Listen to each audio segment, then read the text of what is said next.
Welcome to doctor SSV YouTube channel my dear viewers. నేను మీ doctor Ramana SSV. ఇవాళ చాలా important topic, ఈ మోకాలు వాపు ఎందుకు వస్తుంది అనే విషయం తెలుసుకుందాము.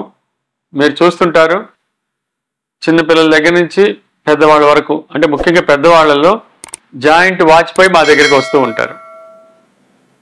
అప్పుడు దాకా బాగానే ఉన్న మోకాలు సడన్గా బాగా వాచిపోతుంది, కొంచెం ఎర్రగా అవుతుంది, కదలికల్లో మార్పులు వస్తాయి, నడవటము మెట్లెక్కడం కష్టమవుతుంది.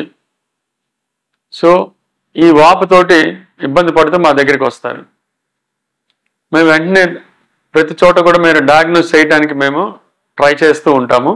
ఈ వాపు ఏ రకంగా ఎందుకు వచ్చింది, వాళ్ళ ఏజ్ని బట్టి, వాళ్ళ జెండర్ని బట్టి, వాళ్ళకున్న మిగతా కోమార్బిడ్ కండిషన్స్ని బట్టి, వాళ్ళు ఆ వచ్చిన వాపు వచ్చిన టైంలో వాళ్ళు ఏం చేశారని, ఏం చేస్తున్న పరిస్థితులను బట్టి మేము దాన్ని డయాగ్నోస్ చేస్తాం. సపోజ్ ఒక రైతు, ఒక ముఠా మేస్త్రో, అంటే డైలీ వేజెస్ లేబరర్స్ వాళ్ళు గత 10 రోజులుగా బాగా ఉన్నప్పుడు సడన్గా ఆ కాలు వాచిపోవచ్చు. దీన్నే మేము సైనోవైటిస్ అంటాము.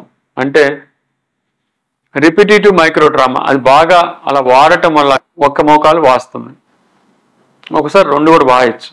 సో అన్అకస్టమర్డ్ వర్క్ ఆర్ ఎక్సర్సైజ్, ఇది మిగతా వాళ్ళు చేసినా కూడా రావచ్చు. దూరం నడవటము, చాలాసార్లు కూర్చొని పైకి లేవటము, ఇలాంటివి చేసినప్పుడు ఏమవుతుందంటే కాలు వాస్తుంది. దీన్నే సైనోవైటిస్ అంటాం. నిజానికి శరీరంలో మనకి బెస్ట్ డ్రెస్సింగ్ మీకు తెలుసు చర్మం. అంటే చర్మం బాగా ఇంటాక్ట్గా ఉంటే లోపలికి బ్యాక్టీరియా కానీ వైరస్ కానీ వెళ్ళదు. అలాగే మళ్ళీ లోపల ప్రతి ఆర్గాన్కి మళ్ళీ ఒక పొర ఉంటుంది, అది లోపలికి ఏం వెళ్లకుండా ప్రొటెక్ట్ చేస్తూ ఉంటుంది. సో అలాగే ఈ జాయింట్ చుట్టూత, ఎస్పెషల్లీ సైనోవేల్ జాయింట్ చుట్టూత సైనోవేమ్ అనే ఒక మెంబ్రైన్ ఉంటుంది, ఒక పొర ఉంటుంది. ఈ పొర అది ప్రొటెక్ట్ చేయటమే కాకుండా ఆ జాయింట్లో ఉండే లూబ్రికెంట్, సైనోవేల్ ఫ్లూయిడ్, కండెన్ లాంటి ఫ్లూయిడ్ని తయారు చేస్తూ ఉంటుంది. ఆ సైనోవేల్ ఫ్లూయిడ్ లూబ్రికెంట్గా ఉపయోగపడుతుంది. మళ్ళీ దాంట్లో న్యూట్రియంట్స్ ఉంటాయి, జాయింట్లో కావాల్సిన న్యూట్రియంట్స్ అయిపోయి ఆ సపోజ్ మన కంటికి దెబ్బతలితే మనకి, లేదా కంట్లో నలకబడితే కంట్లో నీళ్ళు వచ్చినట్లుగా సైనోవేల్ మెంబ్రైన్ ఇరిటేట్ అయితే సైనోవేల్ ఫ్లూయిడ్ ఎక్కువ సింథసైజ్ చేస్తుంది. మామూలుగా ఇంత పెద్ద జాయింట్, నీ జాయింట్లో ఒక 5 cc కన్నా, అంటే 5 cc కన్నా కూడా ఫ్లూయిడ్ ఉండదు. కానీ ఈ సైనోవేల్ మెంబ్రైన్ ఇరిటేట్ అయినప్పుడు అది కంటిన్యూస్గా ఆ ఫ్లూయిడ్ని ప్రొడ్యూస్ చేస్తూ ఉంటుంది, సింథసైజ్ చేస్తూ ఉంటుంది. ఇది అబ్నార్మల్ ఫ్లూయిడ్. ఆ జాయింట్ చుట్టూతో అది పేరుకుపోతుంది.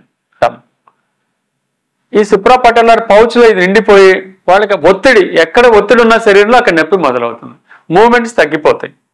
ఇదే ఈ వాపు వల్ల వాళ్ళు మన దగ్గరికి వచ్చి, సో వీటి వల్ల వాళ్ళు మన దగ్గరికి వస్తారు. సో ఇదొక కండిషన్. ఒక్కోసారి లేకపోతే ఒక జబ్బు వల్ల, రూమటాయిడ్ ఆర్థరైటిస్, లేకపోతే ట్యూబర్కులోసిస్ ఆర్థరైటిస్, ట్యూబర్కులోసిస్ క్షయవ్యాధి. చాలా మంది మమ్మల్ని ఇప్పటికి కూడా క్వశ్చన్ చేస్తారు, అదేంటి సార్ జాయింట్లో కూడా టీబీ వస్తుంది. ఈ నీ జాయింట్లో టీబీ అనేది కూడా చాలా కామన్. అలాగే గౌట్ అంటాం, మీకు తెలిసి ఉంటుంది, యూరిక్ యాసిడ్ లెవెల్స్ పెరిగి ఆ యూరిక్ యాసిడ్ క్రిస్టల్స్ కూడా ఫామ్ అవుతాయి జాయింట్లో.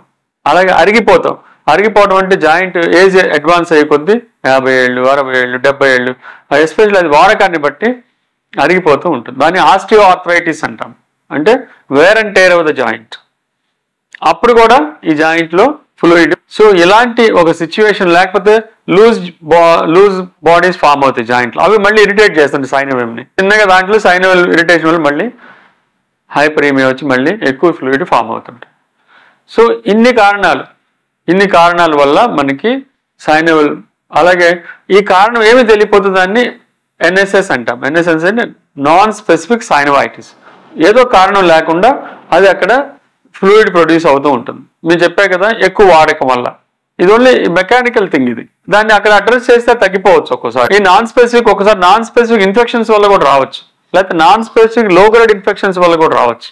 ఇలాంటి సిచ్యువేషన్స్ వల్ల మీకు జాయింట్ వాస్తుంది.